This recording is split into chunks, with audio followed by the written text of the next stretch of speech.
Coucou tout le monde, soyez les bienvenus. Je vous propose aujourd'hui une carte comme d'habitude, très simple, mais avec des petites choses qui font vraiment la différence. Exceptionnellement, je me suis racheté du matériel. Je trouve ce petit chevalier vraiment trop mignon. C'est du Shoe and Flowers que j'ai acheté chez Tout en Colle. J'ai fait comme souvent le petit fichier de découpe avec ma silhouette et le tapis Pix Scan. Je vous remets d'ailleurs en barre d'infos la vidéo dans laquelle j'expliquais comment je m'y prends pour pouvoir avoir la découpe correspondante à ce tampon. De cette manière, c'est comme si j'avais le die et ça m'évite quelques minutes un peu embarrassantes de découpe avec mes ciseaux de précision.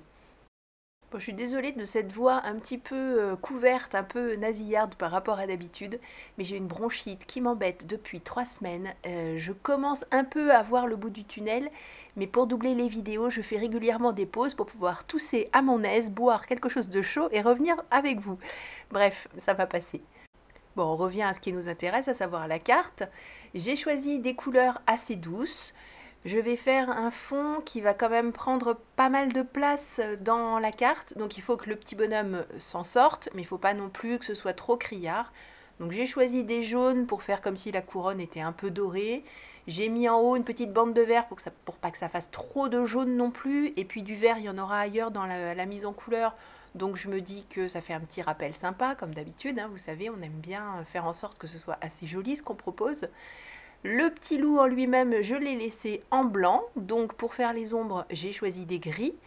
Vous savez que j'aime bien, comme beaucoup, faire tout ce qui est blanc, les fourrures, tout ça, avec des gris. Par contre, quand je fais des ombres sur la neige, même si elle est blanche, on sait que optiquement, on voit comme des reflets bleutés, donc j'utilise préférentiellement des bleus à ce moment-là. Mais là, on n'est pas dans la neige, on est dans la fourrure. Mais j'ai quand même du bleu, parce qu'une laitille, ça se refait pas comme ça. S'il n'y a pas un petit peu de bleu dans ce que je fais, c'est que ça va pas. Donc vous voyez, ça va plutôt bien finalement. J'utilise donc un petit peu de bleu. Et ce bleu, je l'ai choisi en accord avec l'encre Distress Oxide que j'utilise pour le fond, mon embossage en 3D. On verra ça tout à l'heure.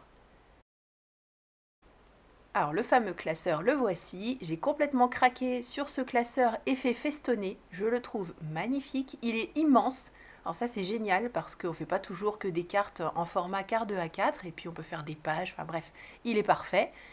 Au début je me suis dit bon, je mets ce grand rectangle. C'est une chute de papier 300 grammes en DCP.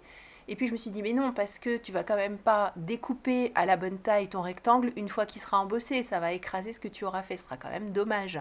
Donc il m'arrive de réfléchir en amont quand même. Je découpe donc mon rectangle à la bonne taille, à savoir un tout petit peu plus petit que mon quart de A4, parce que vous savez que j'aime bien mon petit cadre autour. Vous me connaissez par cœur maintenant de toute façon. Pour les nouvelles, je vous rassure, vous allez entendre ça dans beaucoup de vidéos.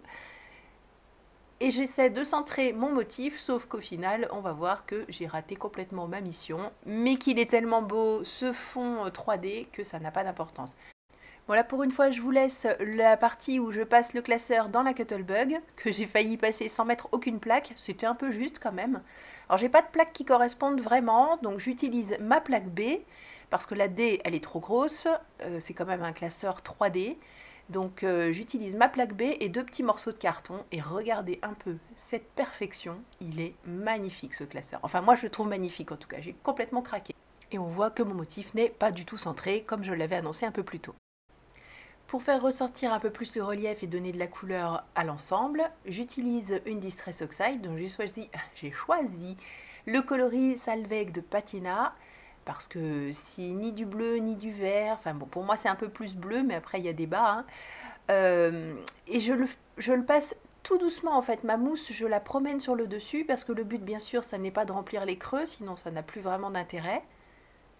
Après, ça peut être un choix, mais là, en l'occurrence, je voulais que ça reste blanc, le fond. Donc, enfin, les creux, je voulais qu'ils restent blancs, qu'on ait vraiment cet effet festonné, tout en ayant de la couleur sur tout le fond. Parce que j'aurais pu d'abord mettre de la couleur partout sur mon fond et ensuite embosser. On n'aurait pas eu tout à fait la même chose, mais c'est une autre idée, bien sûr, à garder, parce que, bien sûr, ça fait 2 fois, 3 fois, bien sûr. Vous allez revoir ce classeur, c'est certain. Pour que mon petit chevalier ne soit pas complètement perdu au milieu de cette carte, ça faisait un peu vide, j'ai ressorti un ancien die, je crois que c'est un die Diancie. J'essaierai de vous trouver les références, non j'ai plus l'emballage. Bref, j'essaierai de mettre ce que je peux en lien, mais je ne suis pas du tout sûre qu'il existe encore. Et pour faire en sorte que ça se marie bien avec le reste, je reprends un feutre que je n'ai pas utilisé dans la mise en couleur mais qui est assez proche du Selvedg Patina de Distress Oxide, et j'en mets partout sur ma découpe, en mettant aussi un peu sur les tranches blanches, même si au début je me suis dit oh, c'est pas très grave, ça fait ressortir sur le fond qui a déjà des couleurs, mais bon, ça me plaisait pas, donc j'ai mis finalement de la couleur partout. Alors je regarde un petit peu, est-ce que je le mets vers le bas mon chevalier, est-ce que je le laisse au centre, ou est-ce que je vais mettre le sentiment? J'avoue que j'hésite un peu, et puis je me dis que finalement je vais centrer le motif, centrer à peu près le petit die, enfin la découpe, et puis mettre le sentiment au-dessus. Par contre, ça veut dire qu'en bas ce sera un peu vide et il faudra qu'on fasse quelque chose. Pour le sentiment, en fouillant dans mes tampons, je voulais un sentiment particulier. J'ai trouvé, enfin, c'est pas par hasard, je savais que je l'avais, mais bon, je me souvenais plus par cœur des sentiments qui étaient dessus. C'est la première planche tome qui a existé. Et dessus, on avait mis un petit sentiment qui disait « On se voit bientôt ?» point d'interrogation. Je vais donc le tamponner sur une des chutes quand j'ai fait ma découpe du petit rectangle qui a été embossé en 3D. Et je tamponne à la Memento, j'aurais pu le faire à la Versafine, mais vous me connaissez, j'arrive toujours à faire des bêtises, je fais tomber le pad, j'en mets partout. Donc j'avoue que pour éviter les soucis, j'ai laissé la Memento, en plus elle était sortie pour le petit chevalier. Par contre, j'encre 2 fois pour être sûre d'avoir quelque chose de joli. Il faudrait que j'arrive à travailler proprement, un peu plus proprement en tout cas, ou en étant moins brusque dans mes gestes, et là je pourrais utiliser ma Versafine plus souvent. Pour garder ce côté un petit peu royal entre le festonnage du fond, le petit chevalier, prince, je sais pas, oui peut-être un prince plutôt, je dis un chevalier depuis tout à l'heure, mais comme il a une couronne, c'est peut-être un prince.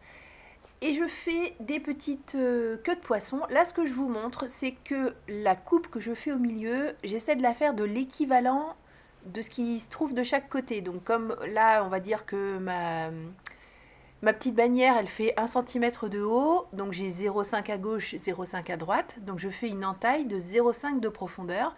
Et je me permets d'aller jusqu'au bout de mes ciseaux parce que j'ai des ciseaux ultra pointus. Et j'en profite pour faire un petit peu de pub pour ma copine Jen de la chaîne Jennifer Passion, qui est tout nouvellement démonstratrice Stampin' Up. Donc là, pareil, je vous mettrai le lien. Et les ciseaux Stampin' Up, même si c'est pas ceux que j'utilise au quotidien, tout simplement parce qu'en fait je me suis dit je vais d'abord utiliser l'autre paire et puis je changerai un jour, donc je les ai rangés un peu loin.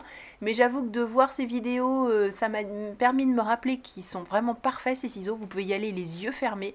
Là vous pouvez couper jusqu'au bout tellement ils sont pointus. Il faut même faire attention parce qu'ils sont vraiment très très pointus. Ça fait vraiment des petites aiguilles au bout, mais ils sont parfaits pour ce genre de découpe. Donc voilà, je vous recommande Au Bon Soin de Jen si vous avez envie de craquer pour cette paire de ciseaux et pour d'autres choses de chez SU, parce qu'ils ont quand même fait beaucoup de progrès et c'est plus facile d'imaginer des choses à faire qu'avant où tout était un petit peu déjà programmé, donc on n'avait pas tellement de place pour la créativité, mais je trouve que ça a bien changé. Bref, je continue. J'ai enfin bientôt fini mon rouleau d'adhésif double face, donc voilà, ça c'est bientôt fini. J'en mets un petit peu sous mon personnage, histoire de dire que quand la carte partira par la poste, ce ne sera pas trop écrasé. Par contre, le sentiment et puis la petite couronne de cœur, là, je vais les coller directement avec ma colle en mettant des petits points un petit peu partout.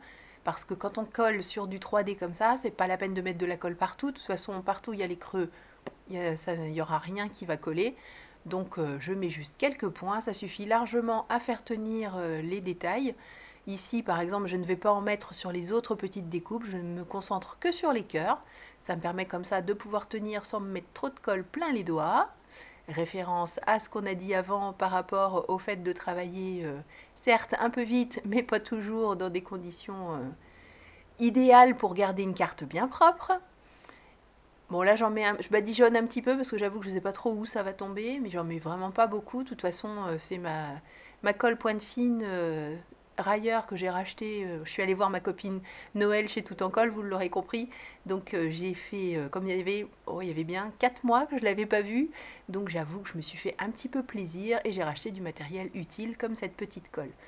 Je vous raconte ma vie. Bref, je colle mon petit bonhomme. Et comme je vous le disais, en bas à gauche, en bas, il manque quelque chose. Mais c'est à gauche que je vais rajouter. Et dans la série, j'utilise ce que je n'utilise pas assez habituellement, je vais mettre des petits morceaux de masking tape.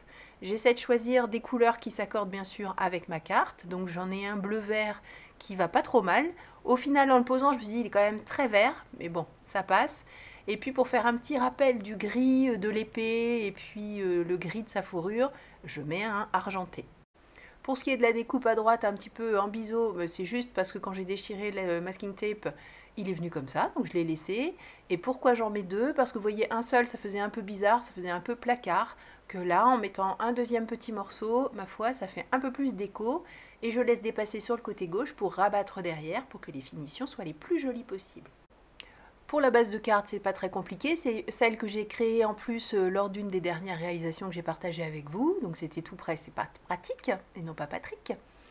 Et pour coller mon fond de carte pour le même problème que celui qu'on disait tout à l'heure, finalement là vous voyez, pour mettre de la colle, je n'aurai que les petites arêtes, c'est quand même très très fin, je dis pas que c'est impossible, mais comme j'ai récupéré ça, une amie qui a acheté des petits miroirs à coller, elle ne se servait pas des petites mousses, elle a dit oh je vais jeter ça, je m'en fiche. Jeter, ça me fait toujours un petit peu mal au cœur. Donc je lui dis non, non, t'inquiète, moi je vais bien trouver comment les utiliser. Et ben voilà, par exemple, je les utilise ici en mettant, ça fait pile la taille de mes petits morceaux festonnés. Donc je mets ça dans les creux, j'en mets un petit peu partout. Et puis ça fera bien la blague pour coller ça sur le fond de ma carte. Ce qui m'a fait peiner, c'est l'utilisation de l'expression « ça fera bien la blague ». C'est là qu'on voit que je suis grand-mère quand même. Bouh. Bon, changeons de sujet. Si ça vous intéresse, je suis passionnée de couture. D'ailleurs, les manches là de ce que l'on voit, c'est une veste de jogging que je me suis cousue. Donc si ça vous intéresse, comme je le disais, pour l'instant, je n'ai qu'un compte Instagram. Pas sûr que je fasse une chaîne YouTube, je verrai. On verra bien si j'ai des choses à proposer. Il y en a déjà beaucoup des chaînes de couture, donc je suis pas sûre que je puisse apporter du sang neuf. En tout cas, je vous mets mon compte Instagram dans la barre d'infos. Je vous invite également à aller voir la vidéo de Jen où elle explique tout ce qui concerne son activité de démonstratrice Stampin' Up. Je vous souhaite une très belle semaine. Oh, j'ai du mal aujourd'hui. Prenez bien soin de vous, créez et partagez autour de vous, c'est ça qui fait du bien. À bientôt, bye bye.